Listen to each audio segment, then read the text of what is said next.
Bolsonaro deixou o país perplexo ao condenar o isolamento social. Única medida que, a esta altura, pode reduzir, em parte, os riscos que os brasileiros estão correndo diante do novo coronavírus.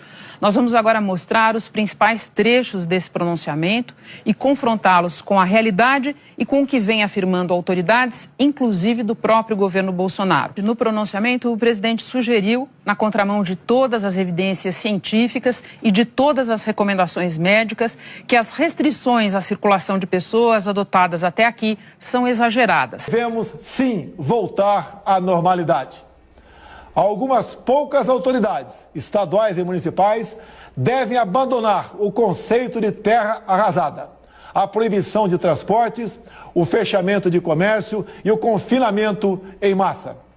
Neste ponto, convém lembrar que a importância capital de reduzir a circulação de pessoas vem sendo destacada diariamente pelo próprio Ministério da Saúde.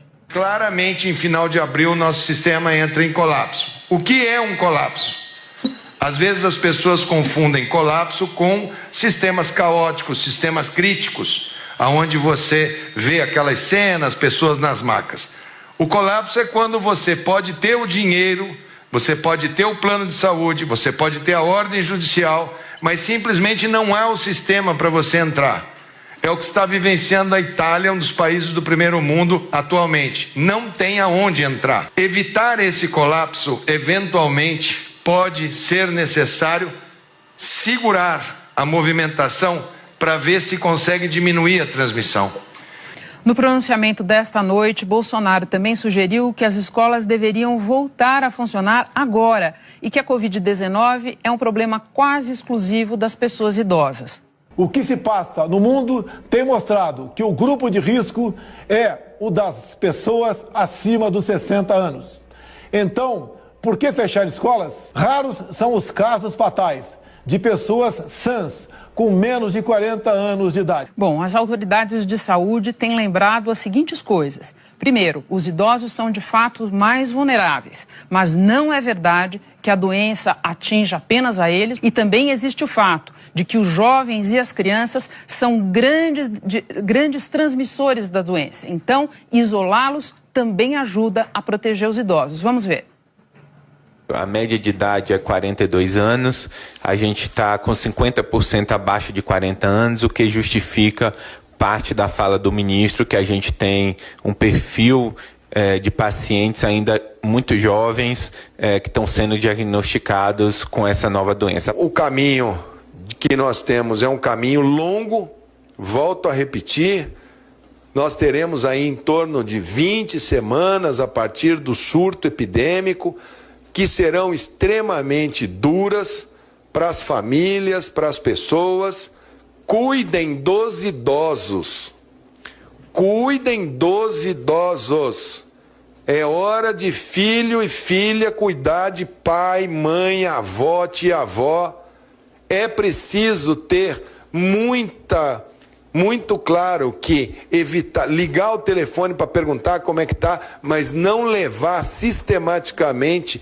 Muitas crianças são assintomáticas, elas não desenvolvem nenhuma coriza, não tem uma avó que não coloque um neto no colo e não encha de beijos.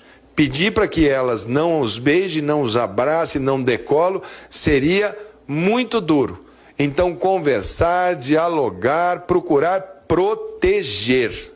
O momento agora é de proteção.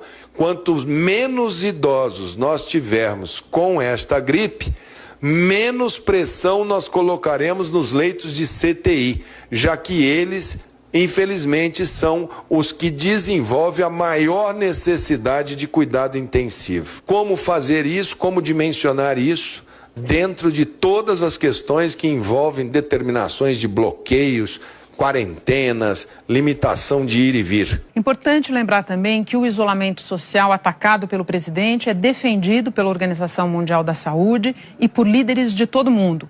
Lembrar também que hoje o primeiro-ministro da Índia, Narendra Modi, impôs quase 1 bilhão e 300 milhões de pessoas para ficar em casa por 3 semanas. A mesma medida foi tomada pelo primeiro-ministro britânico Boris Johnson. Nesta noite, eu devo dar ao povo britânico uma instrução simples. Vocês devem ficar em casa. The pandemic is accelerating. A pandemia está se acelerando. Pedir às pessoas que fiquem em casa e outras medidas físicas de distanciamento são uma maneira importante de retardar a propagação do vírus. Atualmente, não existe tratamento comprovadamente eficaz contra a Covid-19. É ótimo ver o nível de energia agora sendo direcionado para pesquisa e desenvolvimento contra o vírus. Mas o uso de medicamentos não testados, sem as evidências certas, pode gerar falsas esperanças e até causar mais mal do que bem. More harm than good.